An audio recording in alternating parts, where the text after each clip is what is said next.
Saul told his son Jonathan and all the attendants to kill David. But Jonathan was very fond of David and warned him, "My father Saul is looking for a chance to kill you. Be on your guard. Tomorrow morning, go into hiding and stay here. Stay there. I will go out and stand with my father in the field where you are. I will speak to him about you and will tell you what I find out." Jonathan spoke well of David to Saul his father and said to him, "Let not the king do wrong to his servant David. He has not wronged you, and what he has done has benefited you greatly. You took his life He took his life in his hands when he killed the Philistine. The Lord won a great victory for all Israel, and you saw it and were glad. Why then would you do wrong to an innocent man like David by killing him for no reason?" Saul listened to Jonathan and took this oath, "As surely as the Lord lives, David will not be put to death." So Jonathan called David and told him the whole conversation. He brought him to Saul, and David was with Saul as before. Once more war broke out, and David went out and fought the Philistines. He struck them with such force that they fled before him.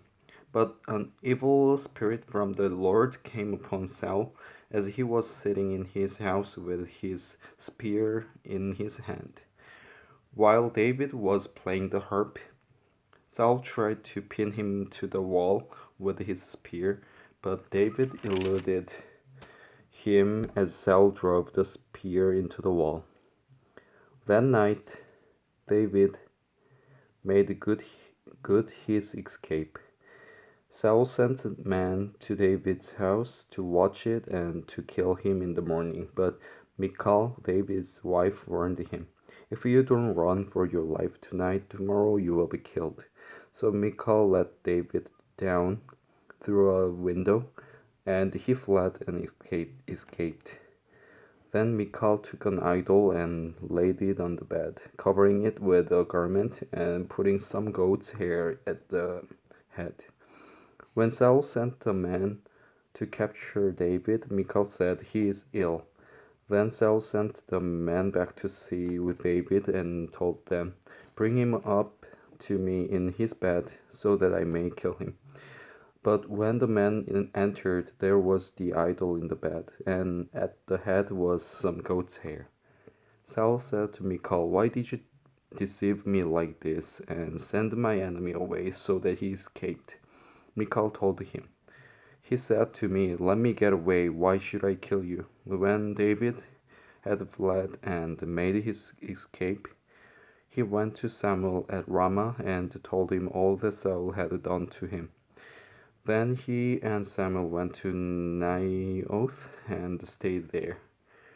Word came to Saul, "David is in Naioth at Ramah." So he sent men to capture him. But when they saw a group of prophets prophesying, with Samuel standing there as their leader, the Spirit of God came upon Saul's men, and they also prophesied.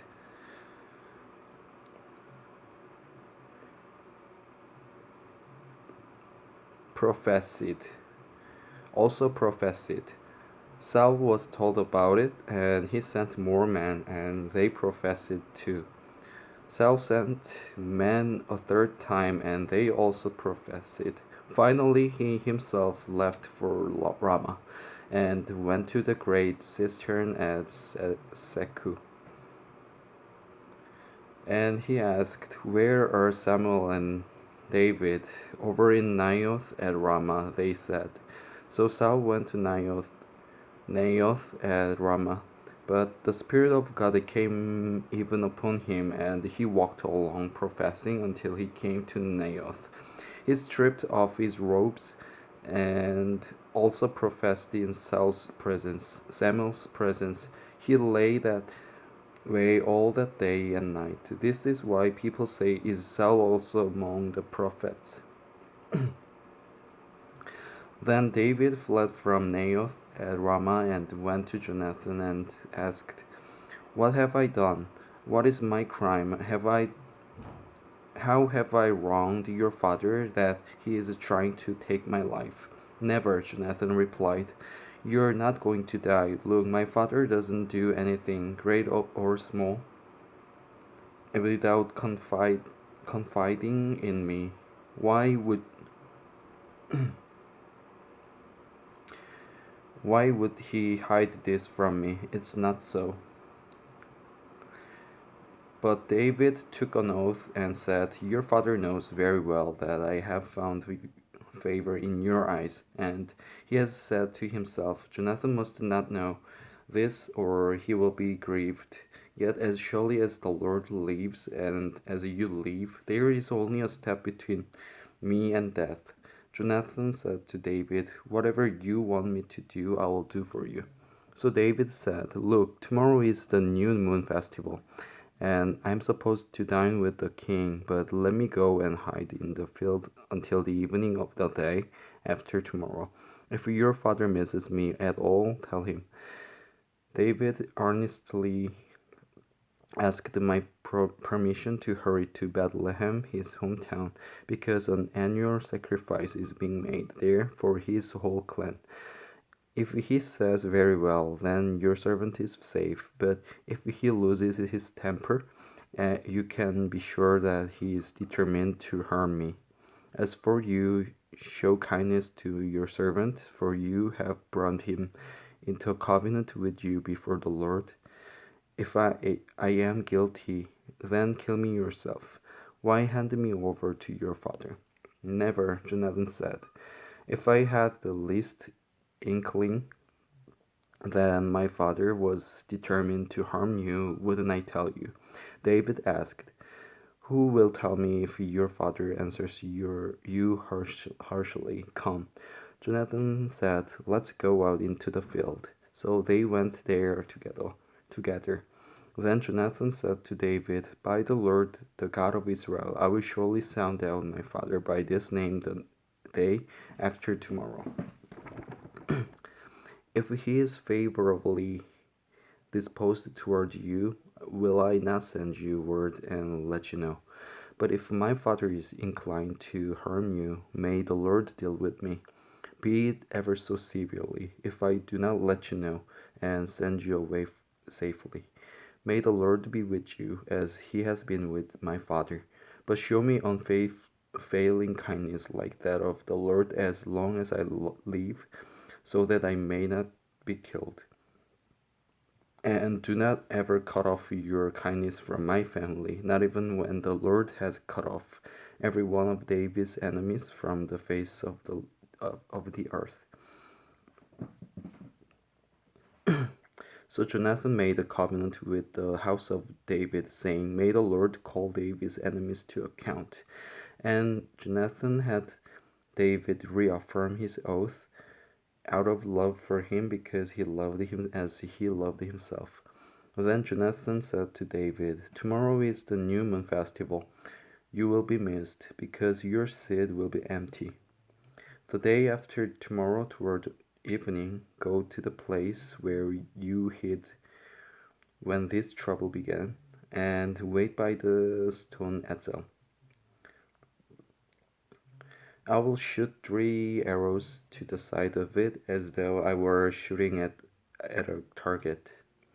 Then I will send the boy and say, Go find the arrows. If I say to him, Look, the arrows are on this side of you, bring them here. Then come, because as surely as the Lord lives, you are safe, there is no danger. But if I say to the boy, Look, the arrows are beyond you, then you must go, because the Lord has sent you away. And about the matter you and I discussed, remember, the Lord is witness between you and me forever. So David hid in the field, and when the new moon festival came, the king sat down to it. He sat in his customary place by the wall, opposite Jonathan and Abner sat next to Saul, but David's place was empty. Saul said nothing that day, for he thought something must have happened to David to make him ceremonially unclean. Surely he is unclean. But the next day, the second day of the month, David's place was empty again. Then Saul said to his son Jonathan, "Why hasn't the son of Jesse come to the meal, either yesterday or today?" Jonathan answered, "David earnestly asked me for permission to go to Bethlehem. He said, 'Let me go, because our family is observing a sacrifice in the town, and my brother has ordered me to be there. If I have found favor in your eyes, let me get away to see my brothers.' That is why he has not come to the king's table." Saul's anger flared up at Jonathan, and he said to him, "You son of a perverse and rebellious woman, don't I know that you have sided with the son of Jesse to your own shame and to the shame of the mother who bore you? As long as the son of Jesse lives on this earth, neither you nor your kingdom on this earth kingdom will be established. Now send and bring him to me, for he must die. Why should he be put to death? What has he done?" Jonathan asked his father, but Saul hurled his spear at him to kill him. Then Jonathan knew that his father intended to kill David. Jonathan got up from the table in fierce anger. On that second day of the month, he did not eat because he was grieved at his father's shameful treatment of David. In the morning, Jonathan went out to the field for his meeting with David. He had a small boy with him, and he said to the boy, "Run and find the arrows I shoot." As the boy ran, he shot an arrow beyond him. When the boy came to the place where Jonathan's arrow had fallen, Jonathan called out after him, "Isn't the arrow beyond you?" Then he shouted, "Hurry, go quickly, don't stop." The boy picked up the arrow and returned to his master. The boy knew nothing of all this, only Jonathan and David knew. Then Jonathan gave his weapons to the boy and said, "Go, carry them back to town." After the boy had gone, David got up from the south side of the stone and bowed down before Jonathan 3 times, with his face to the ground. Then they kissed each other and wept together, but David wept the most. Jonathan said to David, "Go in peace, for we have sworn friendship with each other in the name of the Lord, saying, 'The Lord is witness between you and me, and between your descendants and my descendants forever.'" Then David left, and Jonathan went back to the town. Amen.